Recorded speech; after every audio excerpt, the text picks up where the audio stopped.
It's Wednesday night, and we're back live on the Big Mountain. Welcome back to the Big Mountain. I know we are in for quite a fun episode, a lot going on, especially in the West. Steve, you were just saying how quiet the Big Ten is, but how crazy it is right now out in the West. A lot of news dropping today, a lot of speculation on what might be coming very, very soon. We are going to get to all of that. And we'll get to your comments and questions, of course, as well. We have 3 polls again tonight.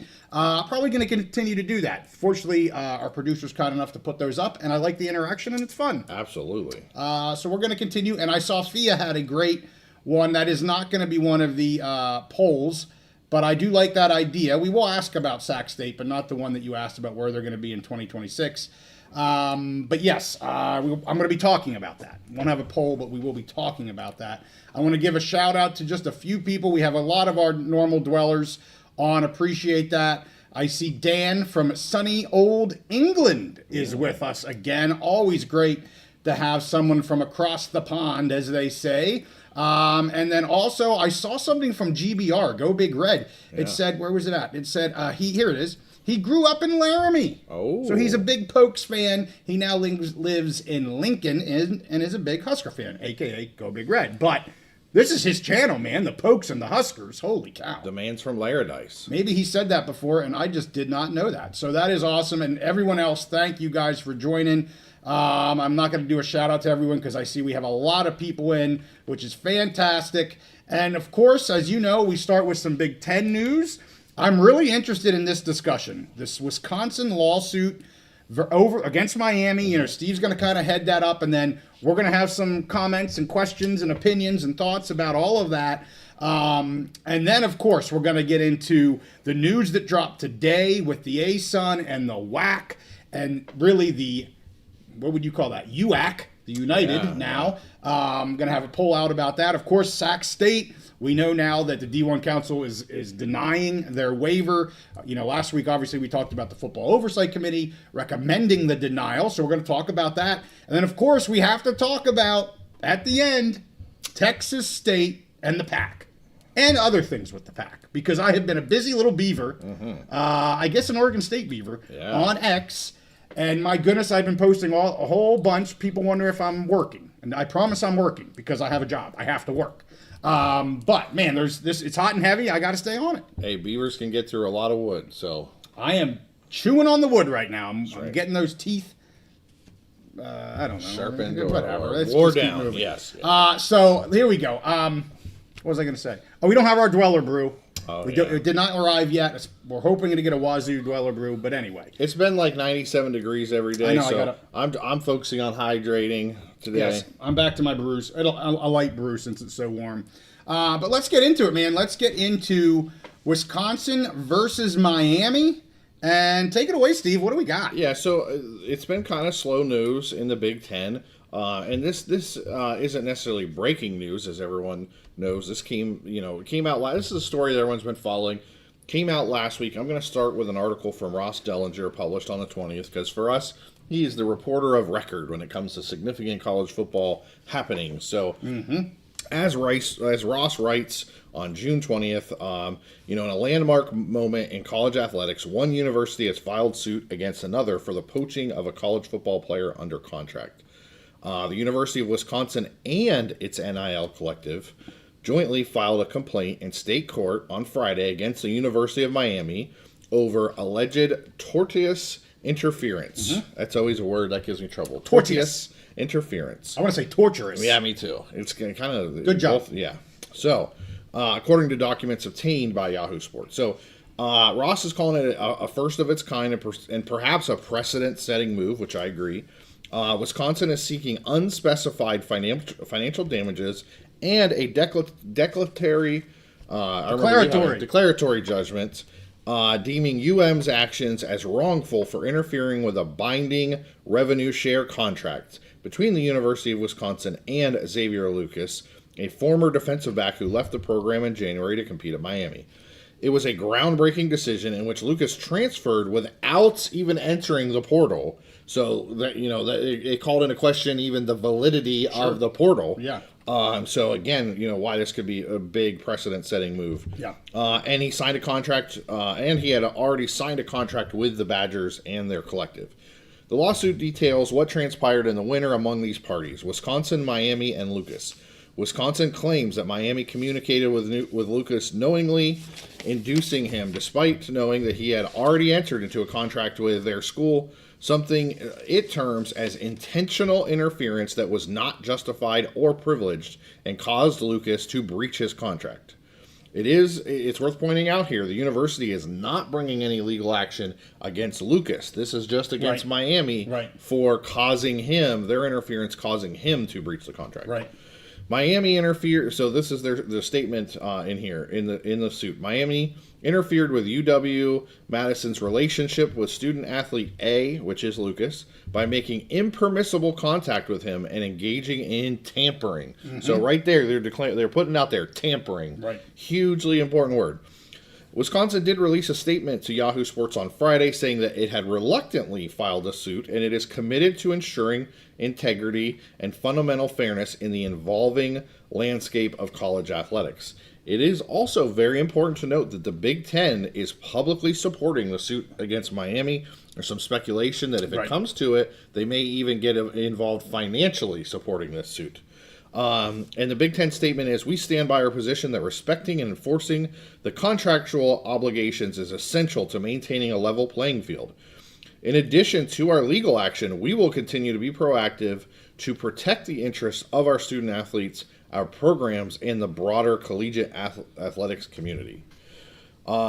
So the article goes on to really just, give a blow-by-blow of what happened. He was at Wisconsin. He was a student there. He was enrolled. He had signed a contract. He played, practiced and played for them. He transfers between December and January without entering the portal. Basically, as kind of like a big surprise, shows up. I'm at Miami. I've transferred there. And we're there. So the suit alleges that Miami had multiple impermissible contacts with Lucas during December and January. That included, and I wanted to highlight this, included a Miami coach and a prominent Miami alum, so a booster, visiting Lucas's home in December with a compensation commitment for him to leave Madison. The offer was more lucrative than the one Wisconsin had made. So this isn't a scenario where, he left and he was looking for a new home. This is where they came to him basically soliciting him with a financial package that was more lucrative. So I have just kind of a couple thoughts that I want to give now that I've read the article. I have a couple thoughts that I want to give, and then I want to see what your thoughts are, and I think we'll have a pretty good discussion. Sure. So first of all, I agree with Ross. I think this is potentially precedent setting. I think it's huge, especially in, now that we have the House settlement, we have this college football commission, we're starting to see structure, we're seeing some movement with maybe some legislation potentially. But I think this was a very important part where, we're basically, where a school is actually filing suit, in a court of law for this tampering. Because I think in order to stop the tampering and stop all this thing, it's going to take multi-factors. It's going to need rules by the NCAA. Right. It's going to need maybe new laws and regulations by Congress and a precedent here. If you do this, you're going to get slammed. And so I think it's a huge thing. And like you and I were talking off air, and you made a great point. You said, people have been moaning and groaning and complaining about this, saying that it's happened, but no one's really put up or shut up. And finally we have a school that's saying, we're going to put this on paper. We're going to make a legal precedent. We are going to put our cards on the table, and we're asking a court to basically say, University of Miami, what you're doing is wrong and illegal. And you owe damages to the University of Wisconsin. You're interfering with their, with a contract that they have with someone else. So I think it's fairly significant. Now, I did reach out to a couple of my Big Ten contacts just to see what the what the words were, kind of floating around, what people's reactions were. Sure. Because there's a lot of speculation on Twitter, about this was. Basically, this signaled that Miami, wasn't a target for the Big Ten and all this kind of stuff. So what I was told was that the Big Ten support of this was rather intentional. They have wanted one of these suits for a while. Okay.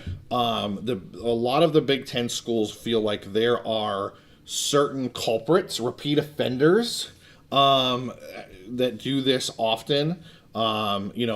Miami obviously is one. I think you could throw out like Texas A&M. There's other schools specifically down south that have that booster culture that have had it our entire lives. I mean, we've been hearing Miami get in trouble for boosters throwing money around our entire lives. They wanted to kind of pick a school. I think people are jumping way too far to conclusions to say this means Miami. Because of the lawsuit, it means that Miami is never coming to the Big Ten. Right. Well, here's the thing. We talked about this. Miami was not a primary target of the Big Ten anyways. Right. Their primary target is Florida State. Miami, could they potentially be a team that the Big Ten would look at? Yes. They have some things, AAU membership. Yeah. But there are a lot of other things. They're a smaller private university. They don't necessarily fit the profile.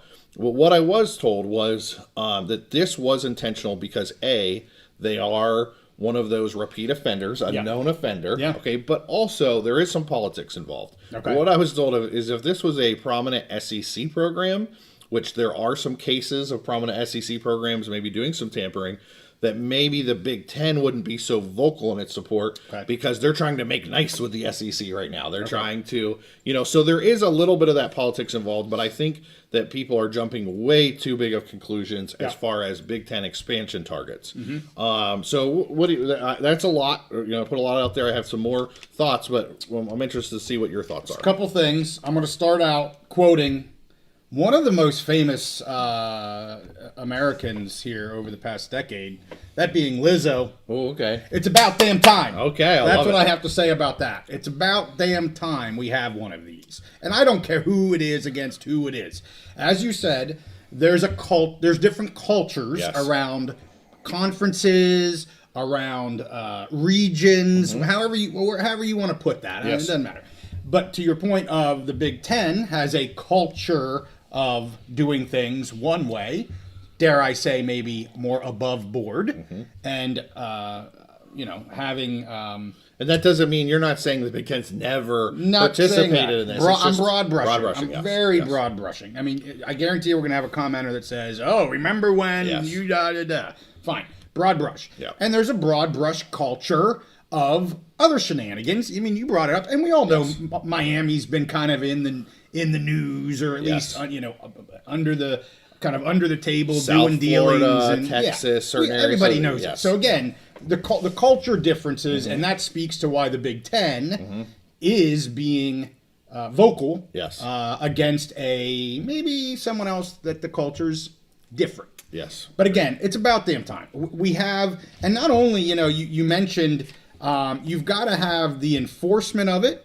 You've got to have, again, what are you going to allow? What are you going to not allow? And you got to have penalties because up until now, it's just been, frankly, free for all. It's been free for all, and it's just coaches saying, "Oh, I know," and hell, most of the coaches don't even say who. Yes. My kids have been tampered with. Well, you might as well not even say that because it doesn't mean anything. Yes. And just sounds like sour grapes. It sounds like sour grapes. I'm not saying it's not happening. We all know it's happening. Yep. But, it's kind of like anonymous sources, and I'm one to talk because all I do is use anonymous sources. But, if we're going to move it forward, if we actually care about tampering, let's do something about it. And this is finally, in my opinion, doing something about it. I want to share a quick little story here. When NIL kind of first got started, not too long after the transfer portal they all kind of happened around the same time. People kind of mixed them together. So not too long after that, I actually got a screenshot from one of my Penn State contacts that showed a player of theirs, a Penn State player. He's not there now. He actually just left. Okay. And transferred. He shared this with the compliance division of Penn State, which normally kids don't do. They just tell, like, my buddies, like, oh, this or that. Yeah. Well, it was a screenshot of text, and I'm going to name the school, Texas A&M. It wasn't one of their staff members. It was someone with, like, a collective or whatever, offering 6 figures. Actually, no, excuse me, 7, potentially up to 7 figures, potentially up to $1 million to transfer from Penn State to Texas A&M. So it's something that's been going on, and this is while this happened while he was at Penn State practicing, playing. Not in the portal, probably not even vocal about leaving Penn State. He's a Penn State player. Exactly. Yeah. So it's something that's been going on. Like you said, coaches know about it. They've been complaining about it publicly, but this is the first time we see someone doing something. Now, there's a couple things that I think are really, really significant. One is the potential precedent setting that we talked about. Another part of this that I find really interesting is they did not name the player in the suit. Right. They're not taking any action against the player. And I think that's very intentional, that they're showing like, hey, other school, we're going to come at you and settle this as financial differences between us. Instead of going after the player, because these kids, they're 19 years old. They're being offered, I mean, just, millions of dollars. I mean, when you were 19, right, you're going to college, you're getting the financial realm, okay? Yeah. If you would have had 3 or 4 companies that were coming to you, hey, we want you to come here and we're going to pay you $1 million. And the next company, no, we want you to come here and we're going to pay you $2.5 million. That would have been hard for you, your 19-year-old brain to say, what should I do in this situation? So I think it is significant that they're going after basically each other. The grown-ups, like these schools should be grown-ups. They have compliance teams, they have attorneys. Steve, exactly. So it's grown-ups going after grown-ups instead of going after the kids. But also, I think there's a strategic purpose to that, because I do think there would be some worry that if they tried to sue the kid, that the entire process of the transfer portal and all of that maybe wouldn't hold up in court as far as the relationship between the players and the team. So I think there was some legal strategy there as well. Well, DJ's given us a super chat, so I want to get to him, and then I do have another question for you. But I do want to give a shout out to Terry Fox, one of our legal dwellers, lawyer dwellers, whatever you want to call that. He gives us the name or the pronunciation of Tortius. He says Tortius. Tortius. It's not Tortius. So okay. I was wrong. Okay. Tortius. Yeah. Be that as it may, let's talk about DJ. How is a contract being broken? He can still do NIL obligations for the NIL agreement. Question mark. So I've seen some of these. I think in this case, David is taking the pay for play a little too literal, and I've seen some of these. I've seen the text of some of the deals with the collectives and players. You can't pay them for play. You can't say like you have to play in all these 12 games or whatever. Yeah. If a player goes out and gets injured in the 4th game, you have to continue to pay them their contracts as long as they do their appearances or whatever they're supposed to do. However, you can put stipulations, and I've seen them, they're in there, that they have to be on the team. They have to be a member of the roster participating with the team. They might not even play. Sure. Their obligations might be going to media, riding the bus here, going to work out. But I have seen there just where they have to be a member of the team and fulfilling their obligations to the program. Okay, all right. I want to hit some, just look and see what some dwellers are asking, and then I have a question. Going back to our beaver discussion, beavers build habitats, according to Mark Edwards. So you learn all kinds of things here on the Big Mountain. And then I saw Immaculate was in. He just said hi. He has a lot of work to do, so he popped right back out. I see GBR saying, glad for the lawsuit. This will help limit poaching. Let's see what else. Whoa! See, we get that big jump, Steve. That's what happens when I'm way behind. Let's see what else we got here. Do we have 2 super chats, or am I just? Oh, we may. Oh, okay. No. No, it was the jump. Oh, okay. So let me. I'm going to offer you a question, and I'll kind of peruse this real quick. Yeah. So you kind of have mentioned how it's the adults kind of going after each other and letting the kid, if you will, go. Do you not think? This is just an opinion. Yeah. You don't think the athlete has any fault in this at all? Or what do you think the athlete... I know what Wisconsin is or isn't doing here, but let's bring that in. What do you think an athlete here... what fault could they, and what repercussions should they have? So I think you kind of have to separate that into 2 questions. Whether if you're talking about the moral perspective, in my opinion, the way I was raised and how I've always grown up is when you commit to something, whether it's over a handshake, on paper or whatever, you live up to your commitments. I've tried to always live my life that way. Sure. So, and if one of my kids was being recruited, I would tell them, before you sign this deal, before you agree, before you tell this coach you're coming there to play for them, you have got to be 100% certain, because you are making a commitment to them and you have to live up to your word. Sure. But that's kind of a Pollyanna view Right, of life, it because is.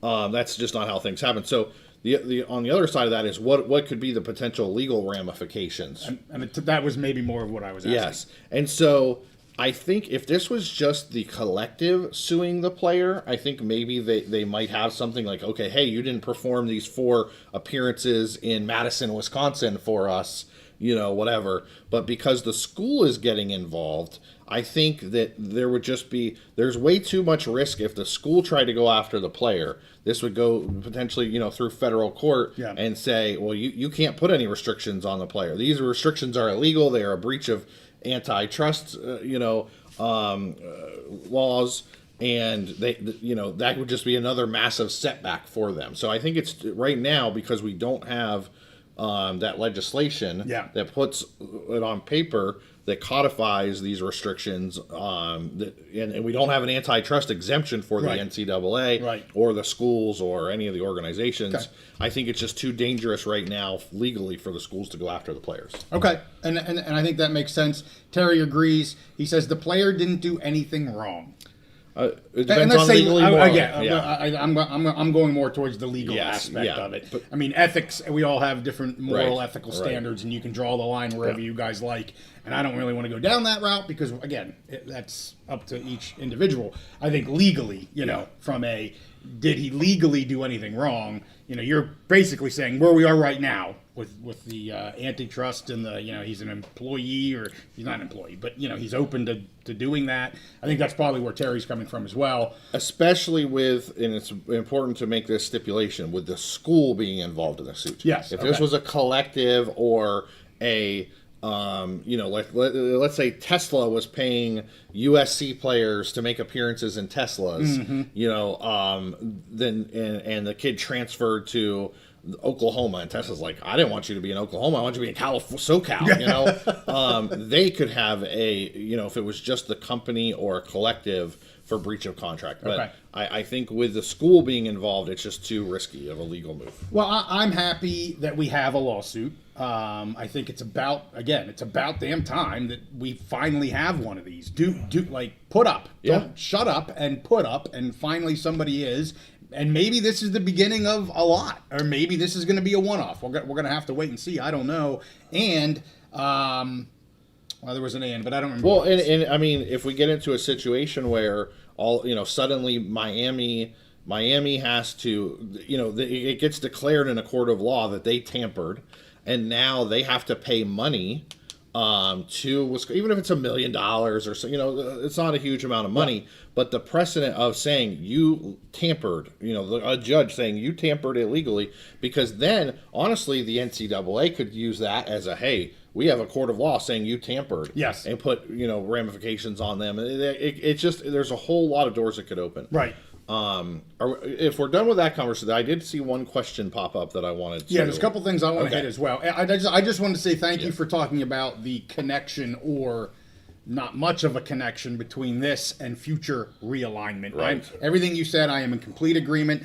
Don't stretch that line too far here. Yeah. I think everything that you have been saying over the past 2 years about realignment, about Miami, still holds true. This does not really change much of that. Right. So I appreciate you bringing it up. It's much more about who the Big Ten feels like are the repeat offenders, and they want to make a statement. Yeah. All right. You said you had a question. Do I need to? So I've been moving a couple here. JEH says Miami did it to Oregon State with Martinez. I mean, almost everybody is doing it, because a lot of these kids are going into the portal, and they already have their school lined up, the day they went. So if anyone's talking to them before they got in the portal, it is technically tampering. Yeah. Somebody, I think it was way up at the top, I think it might have been GBR. Yeah, there's been a couple people actually bring up the Martinez sitch. I know JEH said it, and there was somebody up above. We're zooming all over the place, but that's been brought up a couple. I think Rumbling actually brought up Martinez as well. And there's a lot of good examples for this. I can scroll a little bit if you like. So there was a different subject. Somebody towards the top, I think it's GBR, asked about the Big Ten and the SEC going to a combined 64 teams. Well, let's see if I can find it. I think it was very. There we go. There we go. Is this it?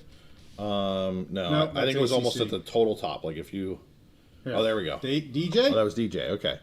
He was responding to Go Big Red. Okay. Do you see the Big Ten, SEC growing to a combined 64? Do you see the top 64 just becoming one conference and division? I wanted to take just a quick shot at that, crack at that. I really think the target, at one point when Kevin Warren was the commissioner of the Big Ten, I think he really wanted to push to 24. Yeah. Everything from what I understand now, with more just looking at the financial aspect and pieces of the pie and all those things that we talked about ad nauseum, the Big Ten's target is 20. From what I understand, anytime in the near future, in the next 6-7 years, 20, and I don't see them going above that. And from what I understand, the SEC, I think their ceiling is 22 and 20 as well. Right. And they may just stay where they're at. There's no guarantee they are going to expand. I mean, we've seen different indications, stuff with UNC and whatever, but they could easily just stay at 20. I think the presumption that we were going to go to again 64 teams, this massive Super League or whatever. I don't think it's going to happen nearly as fast as people thought, and I think it's much more likely that the Big Ten goes to 20, the SEC goes to 18 or 20, and then through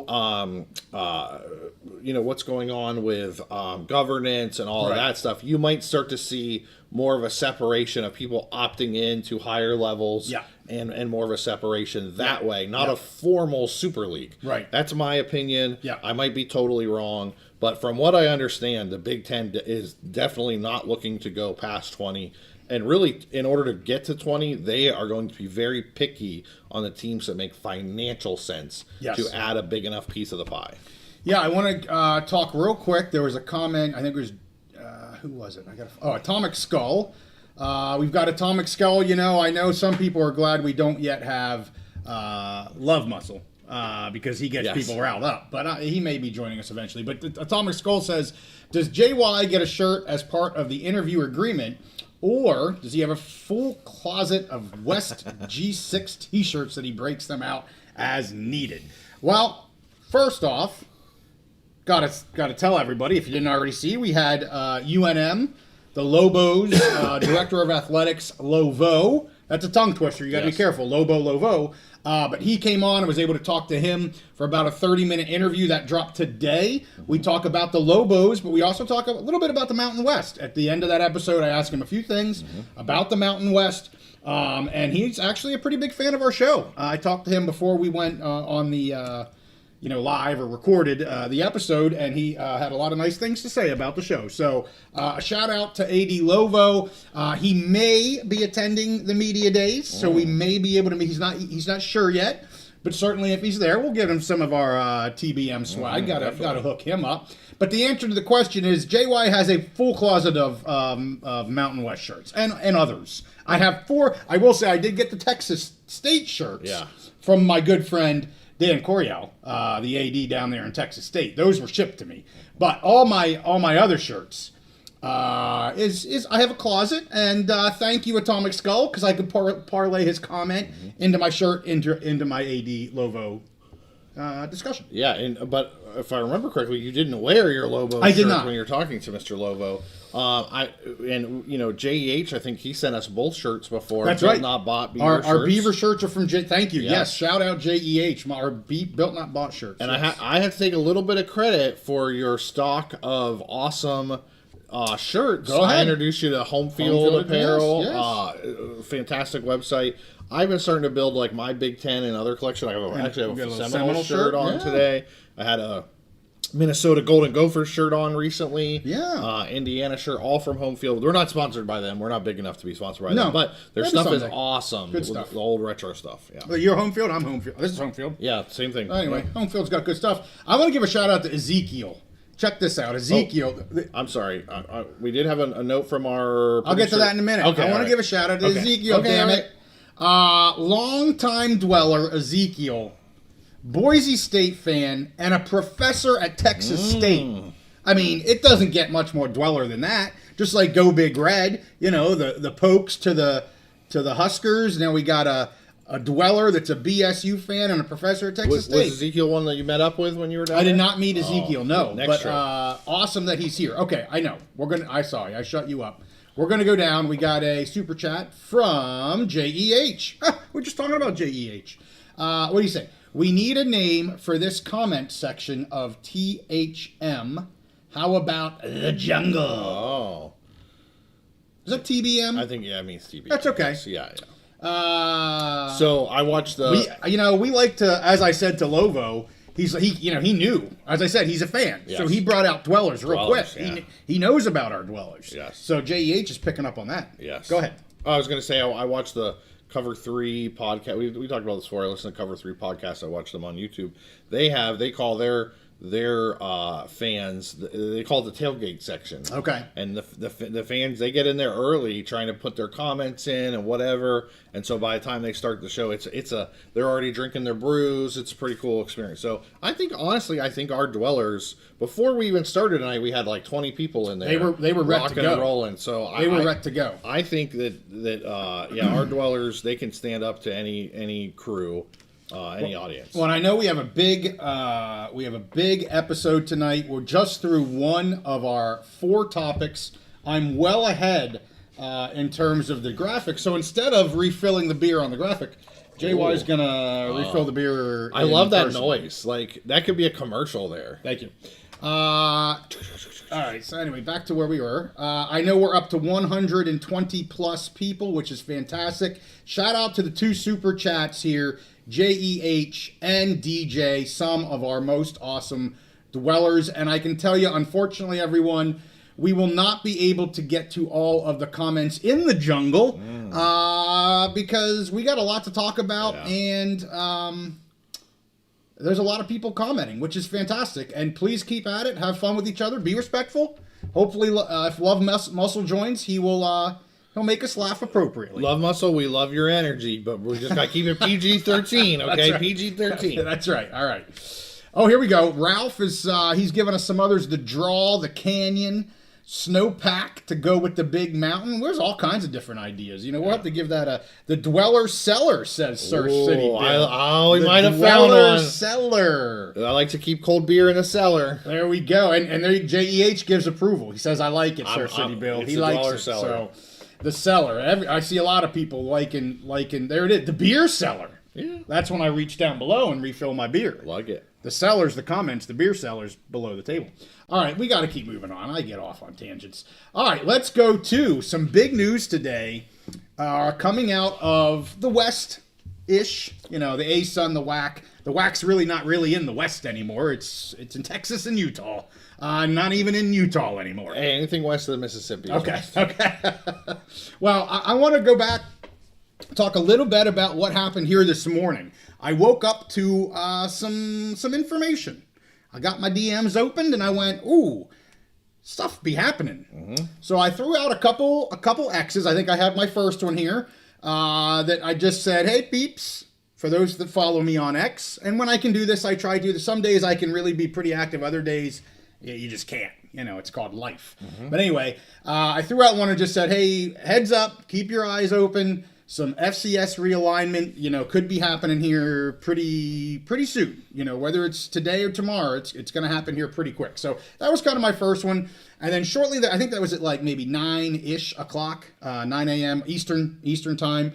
And, we kind of knew what was going on a little bit with the WAC. That fire, that smoke has been going on for a while. So, what I got didn't give me conference names or university institution names, but it did give me FCS realignment. So that was my first one. Then I came back, I think it was maybe about an hour later for a second one to give a little bit more information and add more of kind of my opinion as to what I think what I thought maybe was going to be going on, some of the news that was going to be coming. Again, they had given me a timeline of in hours, right? Like it wasn't, this is going to happen in days. They're like, no.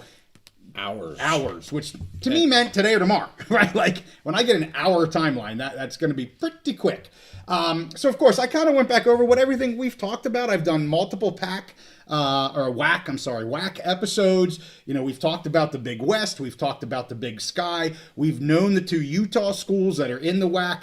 We're likely looking to leave and go elsewhere. You already saw Utah Valley leave and go to the Big West. That left Southern Utah and Utah Tech kind of there, ready to move.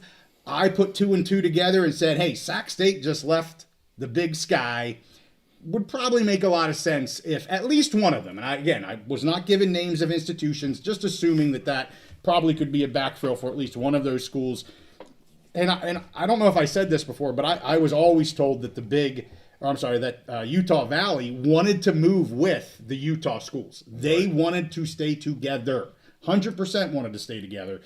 And I think part of the reason Utah Valley took so long, because we knew that they had gotten an invitation from the Big West when CBU, Cal Baptist, got an invitation, and it took them a while. Some of it was they had multiple invitations.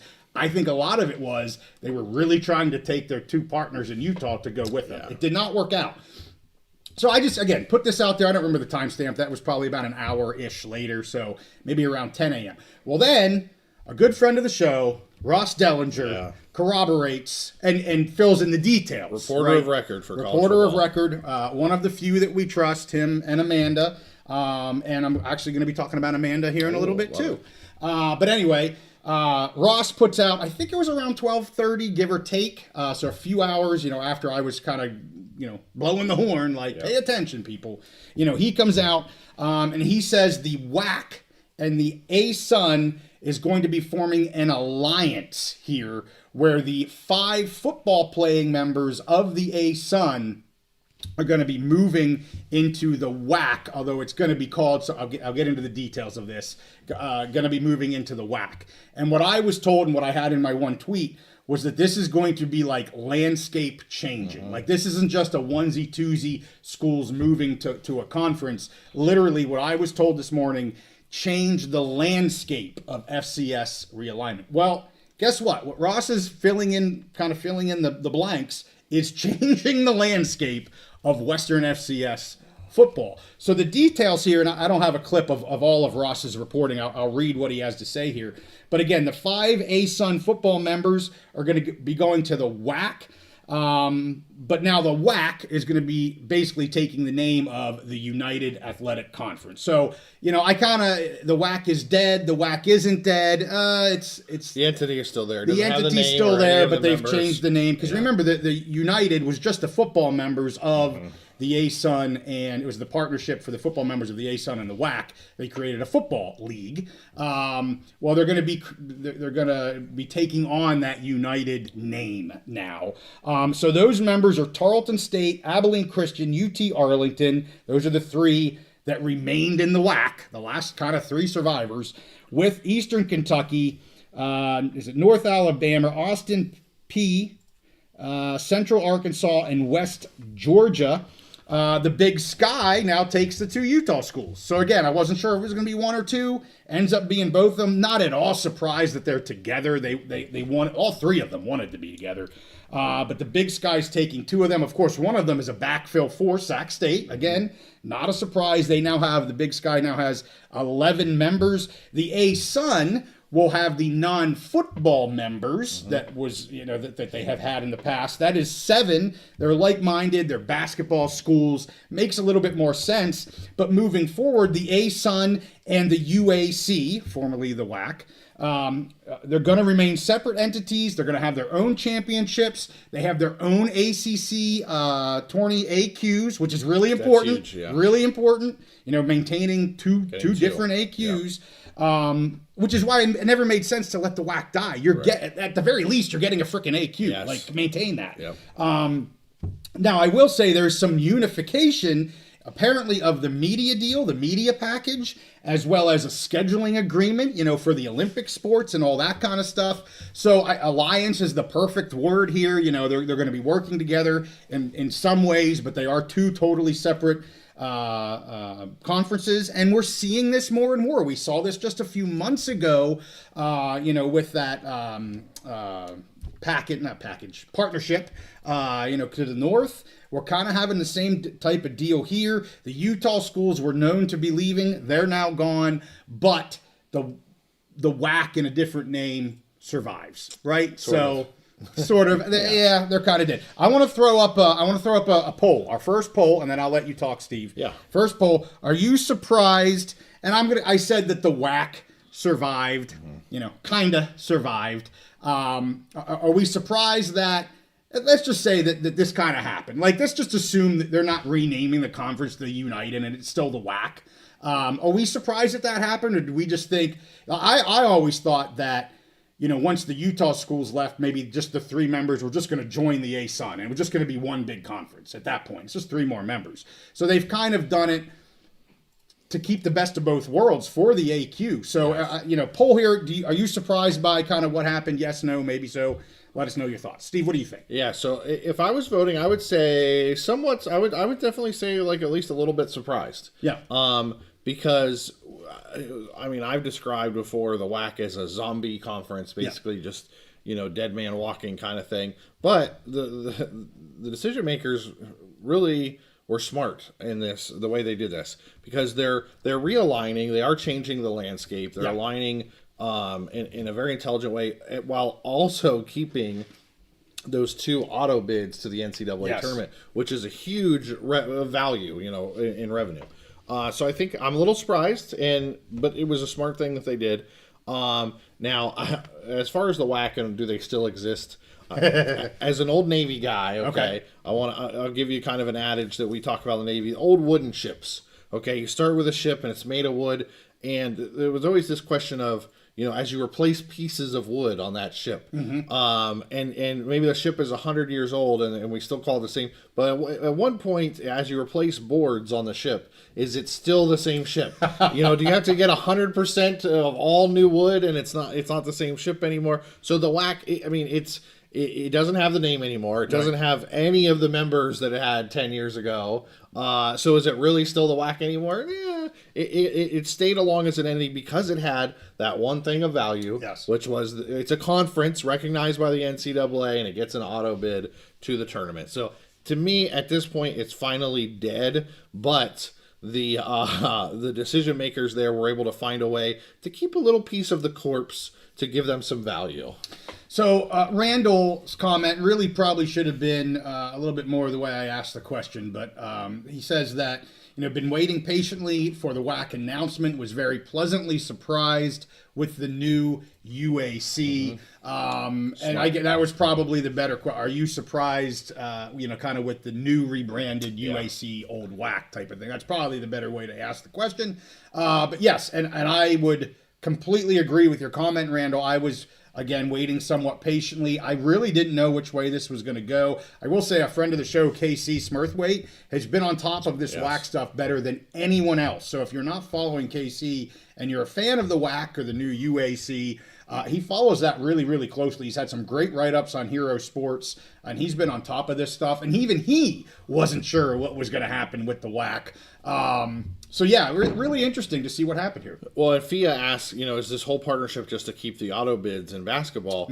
Well, so they want to partner together because it makes sense for a lot of different reasons, but they also want to stay separate entities to keep those 2 auto bids. So I think the answer lies a little bit differently than how FIA worded the question.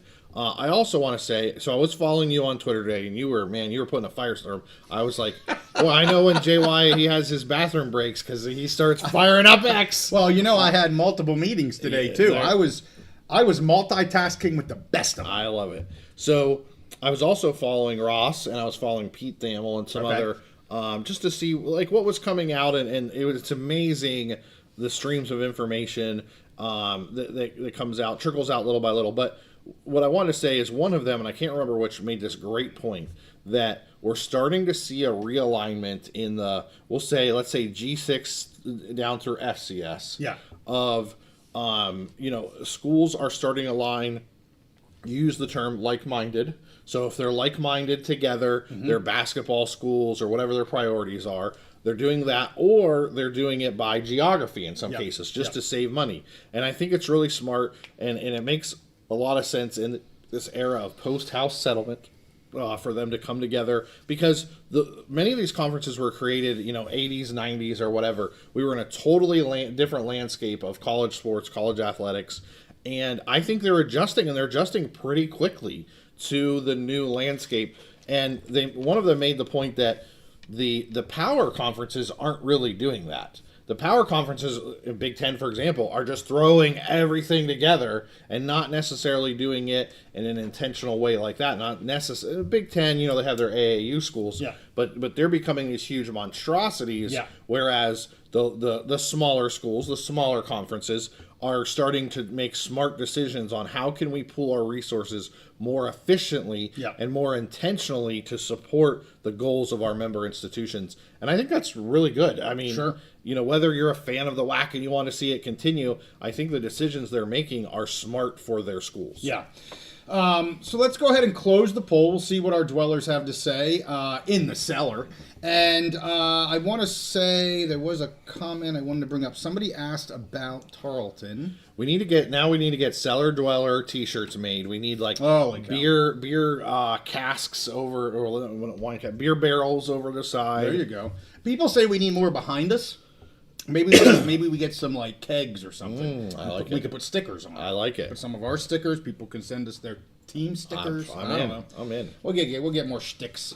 Donald Long asked, does ASUN plus WAC prevent Tarleton to either the Mountain West or Conference USA? Not at all. They are continuing within the conference that they're in there with FCS, which will now apparently moving forward is going to be the UAC. But that's not going to prevent them from, whenever they get an invitation that they want to accept, to move to CUSA, Sunbelt, Mountain West, whomever. So no, I don't. It's not going to prevent that in any way, shape, or form. And the UAC, the UAC, will make do and replace them just like we do in realignment. That's pretty much seems to be the norm these days. All right. Spitfire the Dragon. Haven't seen Spitfire here for a while. Oh, there we go. Oh, yeah. Let's talk about the thing. So we've got pretty split. Yeah. Surprised with kind of what went on with the WAC. 57% yes, 42% no. 47 votes. And I would say, I think, given what we know is happening, I would say I am surprised. Were you surprised that they, I said survived yet again, which I'm going to say by creating this UAC, the schools left in the WAC, they survived where they've kind of been. They've been playing football with those schools. So to me, that's about as good of a survival as you're going to probably get. So I am a little bit surprised, honestly, that it survived to some level of, I really actually thought they'd just go to the ASUN. I thought it'd be the ASUN. I think it was done very smart. As you said, it kept the AQ, maybe keeps more of the like-minded schools a little bit separated, maybe a win-win for everybody there. So Terry Fox, outstanding explanation. I followed both the UAC, the ASUN conferences have value, which is why they never truly die. They are taken over. There you have it. All right, so let's go down. Let's go to the next topic. Yes, I see. What is this? GD Rommel? GD Rommel, what's the bombshell ninth team to the Pac you mentioned on X? We'll get to the Pac here at the end. I want to talk about Sac State next. I'm not going to answer that question, but I'll talk about that question. And we'll talk about that at the end. We try to keep the Pac and the Mountain West stuff towards the end. Of course, Sac State's next, which that's about as far west as you can get. Yep. And, it gives people out there a little more time to maybe tune in. So we're going to go to the Sac State. And while you're at it, just hit that like button if you feel so inclined. Whatever. But Sac State, Steve, we kind of knew this was coming. The football oversight committee recommended that the D1 Council deny the waiver. Find out yesterday. I did send out some information. Said, are you expecting to hear today or tomorrow? I did find out that they were expecting to hear on Tuesday. And then we did find out that later in the day that the D1 Council voted to deny the waiver request for Sac State to move to independent. I have some things I want to talk about. But I want to first, again, we kind of talked about this already, but now we know it's final. Let's put up our second poll while you talk about that. The second poll is, should the Sac State waiver been approved? Should they have approved the waiver so that Sac State actually could make it into FBS? Yes or no? Should they have approved the waiver? Steve, I know what you said last week. Yeah. What are you thinking this week? Well, I think, yes, they should approve the waiver. One, they set a precedent with Liberty. They can say it's a different landscape now, blah, blah, blah. Yeah. It's not. They set that precedent. There's no reason that Sac State, if Sac State wants to make the financial commitment to be at FBS, there's no reason why they shouldn't be able to. Not only should they have approved the waiver, I don't think they should have that requirement of a conference invite at all. But if you do have that requirement, you have to look at it, the mitigating circumstance. And you don't need Sac State to point this out to you in their waiver request. Right. You're intelligent. You can see they don't have very many options out due to their geography. They're on the extreme west coast of the country. Yeah. There's not very many conferences out there. If they were in the middle of Alabama or the middle of Kentucky or the middle of North Carolina, they'd have a whole bunch of options as far as conferences to go. Yeah. They basically have, I would say, one reasonable option out west, and if that one conference doesn't want you, you could say there's two, possibly three, but really, I think only one reasonable one. And if that conference isn't giving you an invite, now you're just screwed. Like, even if you want to spend, want to make a huge commitment, maybe far and above some other current FBS schools, and you're just not allowed to be in the boys club. Yeah. I think it's dumb. Now, I will say, and we've talked about this for a long time, not just with Sac State. We talked about this with Tarleton State.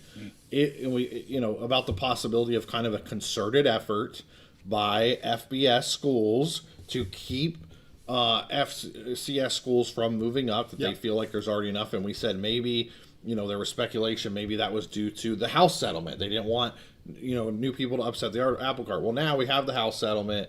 It's been approved and everything, and it still appears there is some kind of a concerted effort for whatever reason. And to me, I don't think that's a good thing. I feel like we're at a period right now with the House settlement, with potential legislation, that we should allow these schools to kind of pick where they want to be based on their financial commitment. And Sac State has shown, I think, in certain ways. Now, you could make a case like Tarleton State has shown in other ways, but this isn't a competition between the two. Sure. They've gone about it slightly different ways. Yeah, it's not you get one and not both. Right, exactly. Why can't you have both? And to me, Sac State has shown that they want to make enough of a financial commitment to move up to FBS, and to me, that should be the criteria. And I think that there are political factors that just don't want any FCS schools moving up, but then also there's probably, and we've touched upon this, maybe some people who have been rubbed the wrong way by Sac State's approach. They're very aggressive. They're outspoken. Yeah. They're not just standing in the corner, minding just waiting their time quietly. Yeah. They want to make their presence known. So I just think it's a bad situation overall. Well, and to that point, I mean, and I put this out on X, has Sac State, I use the word alienated, which is strong, but, have they kind of maybe made somewhat enemies of both FCS and FBS now? A lot of FCS schools have taken on to one comment that President Wood said about FCS being JV. Yeah. And now like, oh, you're calling us JV and you can't X, Y, and Z. Look at you. How many titles do you have? And shade, whatever. It is what it is. And then FBS, at least D1 Council and the Oversight Committee saying, no, you can't. And I want to get back to what you said about, only having a few, 1, 2, 3, whatever it is. Mm-hmm. To me, it's 2. I don't think it's 3, but I think it's 2. I think the NCAA could say Mountain West, PAC, Conference USA, technically, but whether you consider them to be reasonable or not is up to your opinion. Okay, but yeah, let's say it's 1. Let's just say it's 1. Let's make it easy to say it's the Mountain West. Yeah. Let's just say it's the Mountain West. That's not 10 FBS conferences deeming any school, Sac State, not ready, not prepared to move to FBS. That's not what that says at all. No. it says that they only have so many options. And with that, let's say it's the Mountain West. The Mountain West may not be looking to add anybody. Right, at all. So what makes the Mountain West, what makes Sac State beholden to that one conference? Totally agree. That is not ready to add anyone else, let alone the fact that they just added UC Davis, who's right down the road from Sac State. Like, there's, to your point, there's so many other issues at play. There's so much to be looking at. The easy play here is exactly what they did. We have a rule that you have to get an invite. And because you didn't get your invite, we don't want to have to do any more work. And if they did want to do more work, then they should have put it in their damn denial request. Because their denial request basically said, you didn't get an invite. That's really super important because it shows that you're ready. Right. No, it doesn't show that you're ready. There's a ton of schools that have moved up to FBS that were not ready. But because they got an invite from, I'm going to say it as it is, Steve. Yep. I'm going to preach it because they got an invite from Conference USA, and they knew if they didn't accept now, they might not get another one for decades. Yep. And it didn't matter their readiness. Their stadium didn't matter. Right. Their fiscals didn't really matter. Their successfulness. But because they're a warm body in a Texas, good area in the state of Texas, fill in the freaking blank, they got the invite. Yeah. That's crazy talk. Right. There's no rhyme or reason to that. Look at who has been brought up recently. Mm-hmm. And I'm not trying to throw shade on any of those schools. That is not what I'm trying to do. But compare them to Sac State, and it's a wash. Yeah. I mean, Sac State's maybe better in some ways. Who's ready to move on? Who's this? And I get the people that say, hey, you got to do it first. Don't talk the talk. You got to walk the walk. But that hasn't been past practice for conferences. No. They haven't made the universities build it first and then get the invite. No. They've given invites out. Yep. So I don't know. I'm preaching. You and I are pretty much in exact agreement on this. And again, I just think it's a dumb rule. But the problem is, so we're seeing this with governance, and as the power. So if you have a scale of the left hand side is the smaller schools and the right hand side is the bigger schools. The power, the authority, everything is moving stronger and stronger and stronger to the right.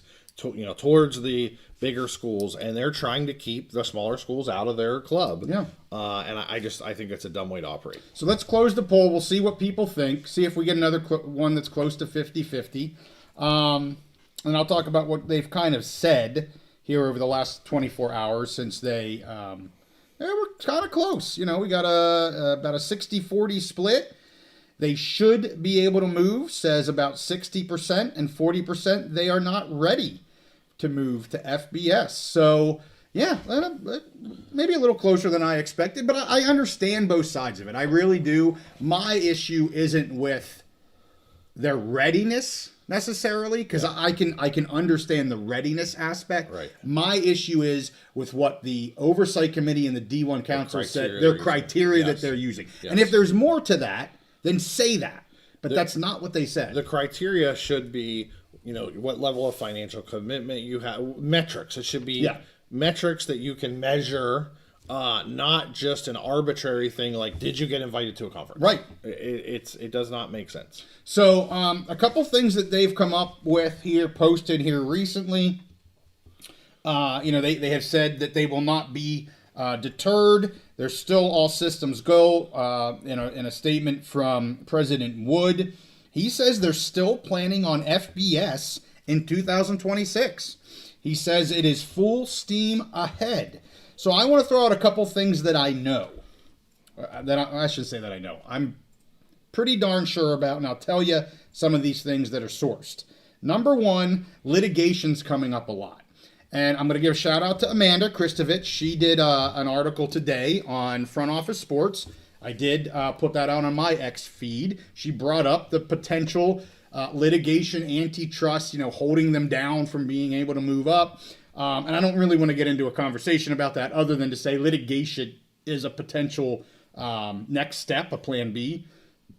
I have been told very clearly for weeks there are no plans of litigation, because I brought that up weeks ago as hey, if you get denied, are you planning on maybe litigating? And I was told no, they do. Now it can I can change. Yeah.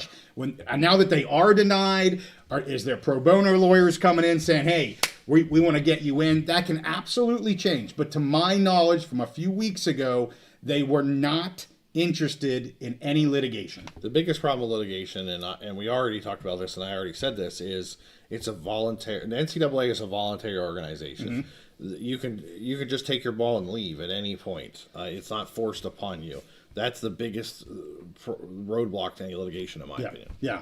The second thing here is, he's saying 2026. One thing that has come up, and I've seen people talk about, FCS independent. Well, FCS independent is not what President Wood is saying. FBS in 2026. There's really no need to go to FCS independent right now. Right. That would kind of be silly. So I don't know exactly what they're going to be doing. I mean, FCS independent is basically, honestly, everything else has failed. Like, I don't know why that would really be their option unless it's the last resort option. So the other thing is a conference invite. And I have a reason to believe that there could be and could have been a plan B for a football-only conference invite. Everyone all of a sudden is going to say, Pac-12. Not the Pac-12. I'm going to tell you right now, not the Pac-12. I know that's bubbling up again. We're going to get to the Pac here. That's the next thing on the bottom part of our beer, the warm part of our beer mug. It is not independent to Sac State. I am very confident that is not on the table for either side. So I think the conference invite could happen, but I'm telling you, it's not the Pac-12. I'm just telling you what I've heard. Thoughts?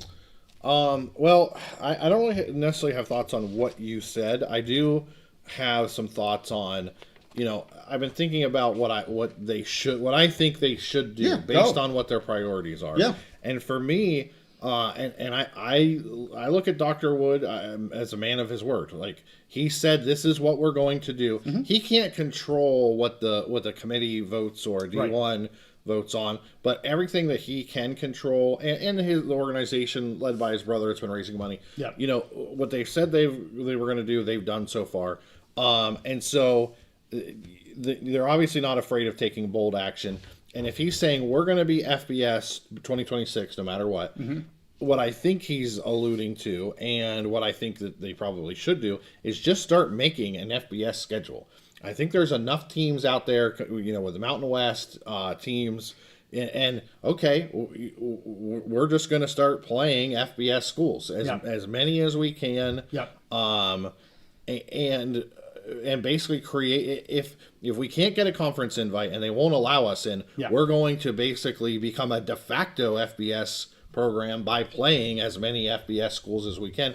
And with their situation right now, they're recruiting with Coach Marion and what he's building there and the success that he's had, I think if they could build that schedule, and I really do think that they could make a schedule with Mountain West teams. I mean, you would know better than I, but and if they would show some results on the field, I think that they would be very competitive with the recruits that they're bringing in, and with Coach Marion and his system and all of that, and basically show hey, you can vote to keep us out, but on the field, we're going to show you we are an FBS caliber team. I agree. But I don't know enough about FCS football. Straight up honest, I don't know enough about it. I think if you're FCS independent, there's a certain amount of I don't think you can say, well, we're going to play 9 FBS teams as an FCS independent. I don't think they can do that. Well, what they can do... Do you know about this? They could... I don't know if there's scheduling requirements or not, but what they can do is, we talked about the Ivy Leagues before. The Ivy Leagues were technically classified as FCS, right? But we're not playing in the FCS playoffs. True. We don't consider... And they would play, FBS teams. I would just consider them... I would consider them independent, right? They can't be FBS independent, but... Just independent. Just playing there. As much of an FBS schedule as they can, as they are able to. Okay, all right, thank you. Sorry I jumped on you there. No, it's all good. It was good to clarify that. Have you heard, and appreciate it, we're up to 175 people, dwellers, fans, new peeps. Great to have you all on here. we won't be able to get to all the comments. We usually try to do that. I do see one here from Jerry about the Grand Canyon lawsuit. I have not seen any new news on that. I do have, if there's information that drops from Grand Canyon University, I do have A.D. Boggs at the ready. A.D. Boggs is ready to come back on the mountain whenever, frankly, we ask her to. And I have been waiting patiently on some information to maybe drop. And if and when it does, we will be having A.D. Boggs back on the mountain. But as you guys know, we have been pretty damn busy with our, ADs and interviews and all that stuff. Busy time of year, and pretty soon we're going to be getting into preseason camps and all that stuff. So I'm seeing my internet just dropped. Is our producer still good? Okay. We're good. Okay. Well, then he's good. If he's good, I'm good. Okay. But what I'm viewing which is bad because then I can't see everything that's going on, but that's okay. So let's get to the last item here, Steve, because we're past 9:30, and we like to try to be done around 10 on the East Coast. I see a lot of people commenting about who they think maybe could be that conference. There's really one pretty easy answer. Of course, that is Conference USA. I'm not saying that's the case. I don't have confirmation at all on what conference, if it is a conference. But that is the, maybe what could be happening. Let me try to real quick get my internet back up here. It says I'm connected. Well, that's not good. Well, there it goes. Back online. Look at that. I don't know what the hell happened. All right. Let's go to the last item, Steve. You ready? PAC and Texas State. Looks good. Let's go. Everyone is apparently catching up to the Texas State bandwagon, if you want to call it that. I want to give a massive shout out to all of our Texas State dwellers that have hung in here for 6 months. I firmly believe the answer, the moment we've all been waiting for, is finally close to happening. We've got Thamel reporting about it. You had Dellinger report. You got everybody reporting about it. Everybody now knows what our Texas State dwellers have been told for months on end. And again, as I said on the episode we did yesterday, we put some Texas State stuff out there. By no means are we trying to lead you on and do anything like that. We were trying to keep you up to date, and we don't deal with the announcements and the timelines. The Pac-12 has been interesting to follow over the past 4 or 5 months. I'll leave it at that. Not shade. I think Pac fans would agree, if they're being honest. It's been pretty damn interesting sitting here June 25th. We've had one announcement about the anchor media partner, and that's it thus far. If you're going to be honest with yourself, Pac fans, you're kind of surprised by that. And that's not bad necessarily, but it's surprising. Yeah. But the flip side of that, what we talked about, is it's been kind of a painful process being dragged through. But now we have their anchor partner. If they go ahead and announce Texas State, which it sounds like is going to happen imminently, now they that's have the a word number. that I think Thamel used. Yes. They say time heals all wounds. We've definitely had plenty of time. And if we get these announcements, I think it'll be a good opportunity, especially as we lead into media days and the new season coming up. If they could just get over the finish line, announce their eighth member, possibly a ninth, have maybe some more details with their media deal fleshed out. It's a great opportunity for them to hit the reset button and just look forward. And a lot of people will forget about all the last 5, 6, 7 months of just painful waiting. Yeah. So we are finally back up here fully with our chat. So apologize for a little bit of a snafu. Glad that at least our producer didn't drop. It was just my computer. He doesn't mess around. And so, yes. So I want to just talk real quick about, again, some of the ongoings with the PAC. We know about, obviously we did the episode yesterday about the the anchor partner. There was some new news coming out today. I believe it was Canzano. I hesitate, honestly, using him as a reference too much. I just think he's more of a cheerleader sometimes than an actual reporter. Yeah, I'm not trying to talk back down about him. I'm really not. But I think some of the things he's putting out are, I honestly do believe there's some direction there. And so the one thing that came out today was TNT, the Warner Brothers piece, which wouldn't surprise me at all. I mean, we've been talking about that ever since especially since we knew they canceled the agreement, stopped the agreement for this year's Mountain West. That was a massive red flag to me, saying they're probably going to go to the Pac. The more I thought about this since that episode, I really think there's something into CBS just outbidding ESPN. And ESPN might be done now. Like, they took their swing at it, and CBS got it.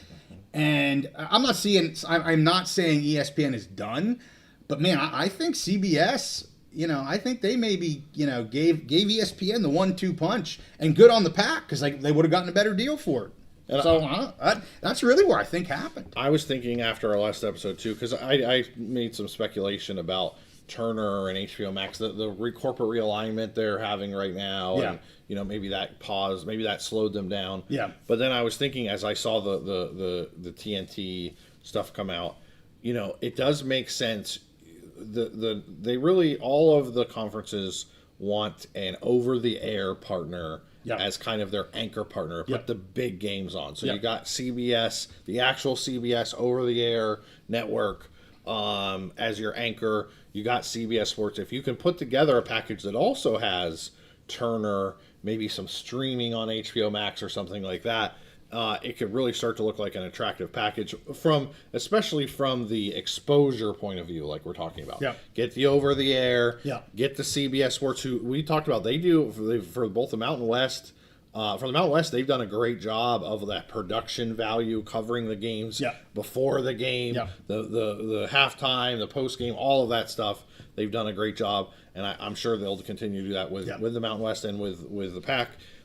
So from the exposure perspective, and then maybe add TNT as a secondary partner, it would make a lot of sense. Well, let's put up our last poll. Randall says, the Pac has also said they are ready for a 9th member. I know J.D. Romo has been asking continually, in all caps, who's the 9th bombshell member? So let's first get our poll up here, and we're going to ask our dwellers, will the Pac add more than one additional member? All right, so right now they have 8 members, including Gonzaga. They need one more football member, so they need at least 9 total members. 8 football plus Gonzaga. Are they going to go any further than that for 2026? For the next month or two, are we going to get another member, at least one more, outside of, and I'm going to say it because I've been saying it, outside of Texas State? Right. Are they going to add somebody else outside of Texas State? Make sure you get your votes in here. Right now, let us know what you think. And there's 2 things I need to talk about. Number 1, St. Mary's.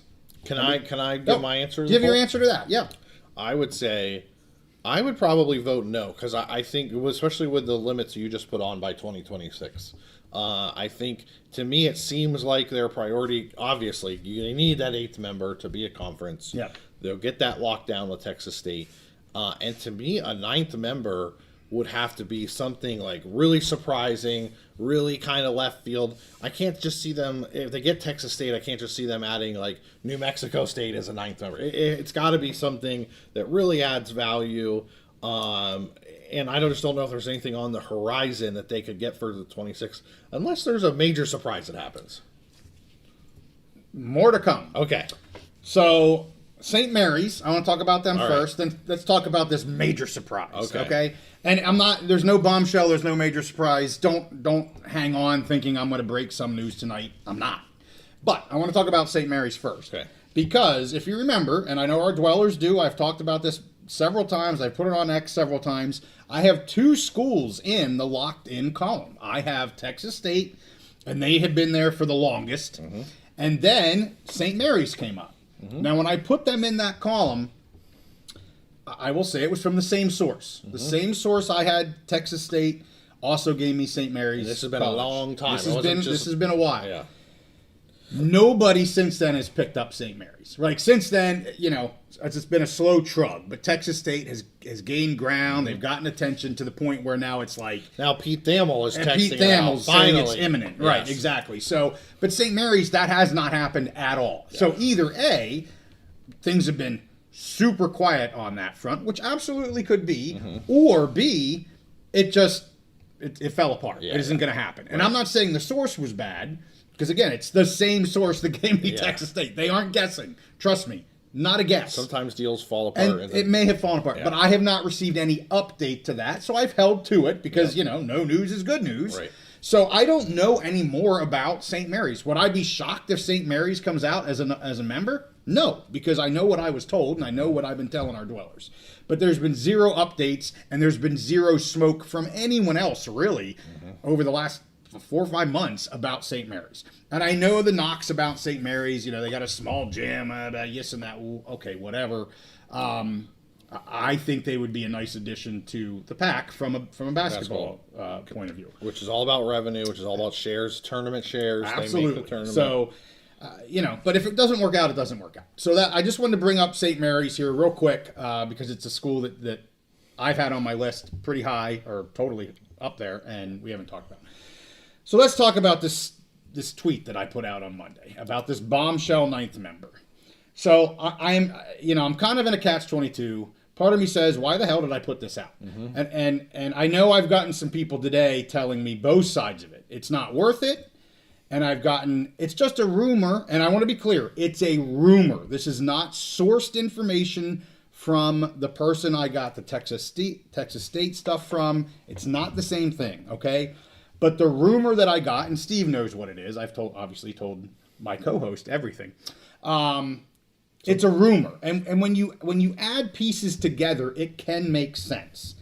And in my opinion, it's a bombshell. Now, you get people going, "Oh, it's an A4 school." It's not a freaking A4 school. And if your definition of bombshell is an A4 school to the Pac, then I'm wrong. It's not. It ain't that. Okay. And I don't want to say too much more. I am not going to say what it is. I'm not going to say what the rumor is, even though it's a rumor. To me, it's not worth it right now. And I know when I say it, you're going to have people that be like, well, that was dumb. And people will be like, well, that wasn't a bombshell. And people that want to troll the crap out of me. And that's fine. They're going to troll me anyway. Yeah. If you want to believe what I'm talking about, you will know in the future it's going to be a little while. And if it happens, you can believe me that it was right. I can tell you 48 hours later from putting that out, I've thought about this a lot and why it could or couldn't be true. And I believe it's much more rumor than it is factual, where I stand here today. I will say there's been some other information that has made me wonder. And that's the only reason I give it second thoughts. Well, and I know I'm being super shady, and I was told today, well, this is just clickbait. If you can't be any more specific, and you're probably right. It probably was clickbait, and I'm not trying to be clickbaity. But at the same time, I was very clear that it's a rumor. But in my opinion, it is a 9th member. This is not Texas State. It would be an additional football playing full member is what I'm talking about.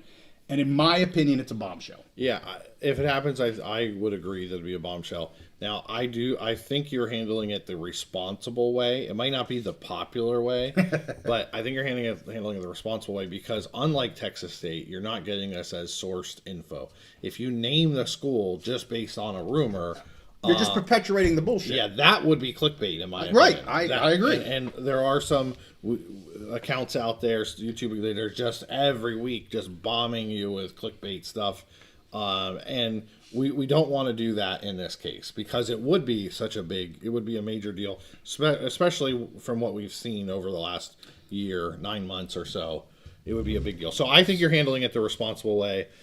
Some people, they want what they want, and they want when they want it. Like you teased them a little bit, yes, and they want it, and it's not responsible yet to release it. And this isn't a knock on Rommel, JD Rommel. I appreciate you sticking around for the convo, and I know you're upset that you're not getting an answer that you're looking for, as will others.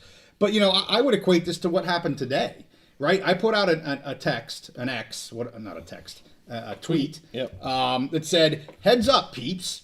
FCS crap be happening really soon." And I didn't know. I know more about this rumor than what I knew about FCS, but it came from a legit source. Right. So I knew stuff was going to happen. Right. Well, guess what? 3 hours later, it hits the Bambo. We know the announcement of this whole alliance thing. Yeah. So you know, that's just how we're going to roll on the mountain, and we're still learning this. Like, the realignment game really isn't our deal. It's fun right now because it's the Pac and the Mountain West, and that's who I follow. Right. And yeah, again, we started with this. You're like, the Big Ten has nothing going on. I got all kinds of crap going on, and you're trying to walk that line between, you know, how informing people, and you're not an insider, JY. I never claimed to be an insider, for crying out loud. I've been fortunate enough to make some connections. Yep. I know I have several really good sources. They're legit sources. Doesn't mean they're going to be right 100% of the time. Mm-hmm.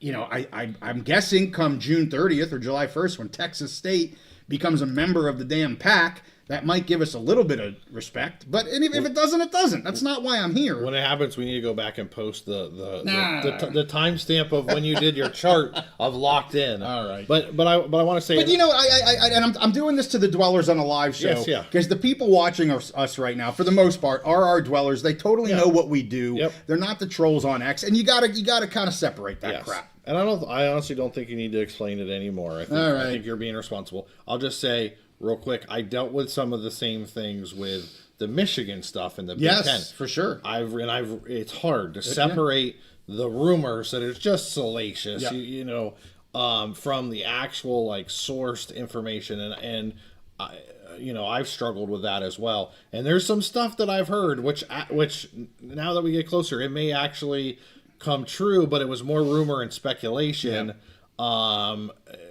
And it's a fine line to walk, and I think it's better to be responsible than just throw out stuff. Well, thank you, Steve. Let's close it. We've got 73 votes, the most votes of any poll here this evening. Our dwellers say a whopping, the biggest spread of the night, 71% think that the Pac is going to add more than just Texas State. I wonder if they all heard your limiting factor of by 2026. Yeah, my bad. I didn't really put that in the poll. That's a huge. But I still think it holds. I think a lot of, especially Pac fans, think think that there's going to be more schools added, and quite frankly, whether it's St. Mary's or it's a ninth football member, a football only member, I have no idea what it is. I'm kind of with them. I would have voted yes on this poll. Yeah, and some of it's just a matter of time. Right now, they have to get to 8 to be a conference. There's some funny back and forth because your boy Rommel, I'm not upset, I get it. And then Atomic Skull is like, why are you yelling? Well, he's just got his caps. He just has his caps. Phil thinks you're hammered. This is not JY hammered. Let me tell you. This is JY with barely the little faintest taint of a buzz. Am I even drinking beer? It is light beer. Yeah. Yeah. We've done some episodes where JY was fully buzzed. No. Yes. Geez, You've had We're going to get cut off. Oh, okay. I'll be quiet. Oh, CAA, Collegiate Athletics Advocate. Can we get a hint? Sorry, I can't. There's no hint I can give you that's not going to be too much. I did give a hint on it. I think you're saying it's not an A4 member. Yeah, it's not an A4 member. Yep. There you go. That's really weak, but it's not an A4 member. All right, let's hit a couple of our final ending comments here real quick. Fia says X has been as toxic as ever lately. You know, I got to be honest. It's because people are bored. They're bored, and people just love to troll, man. It's gross. And we don't have a lot of it. I really don't. I mean, you've got your normal couple.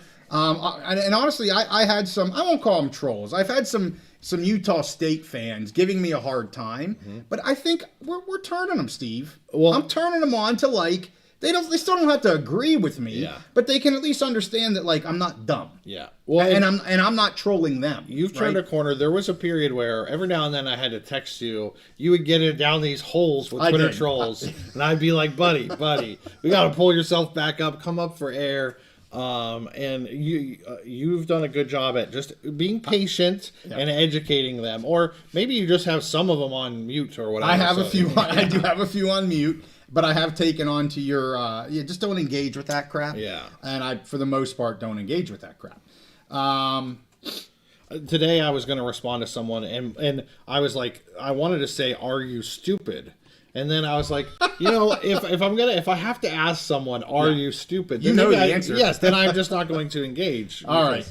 So we're going to wrap it up. It is just about 10 o'clock. We had a great live show. Hopefully we gave you guys what you came to listen to, outside of not talking much about that 9th bombshell member. But hopefully you still got something out of it. There's more to come. I mean, we've been telling you this for a couple weeks. It is June 25th. I think we have a lot more news to come here. If not by the end of the week, I think Monday could be really interesting as well. That's June 30th. A lot of things could be happening here. I don't think we're going to hear anything from the Mountain West in terms of membership or anything like that. The next thing you're going to hear from the Mountain West is mediation. That's the next thing you'll hear from them. They are going to be pretty quiet until mediation and settlement are completed. And Gloria telegraphed that to us months ago when we had her on. She talked about a global settlement, and all indicators were from her. She wanted to get that done before they move forward. Yep. So hey, make sure you hit that like button. Again, we thank you guys so much for joining us on this live episodes. We apologize we couldn't get to a lot of the what are we calling it? Seller comments, but we appreciate all of you.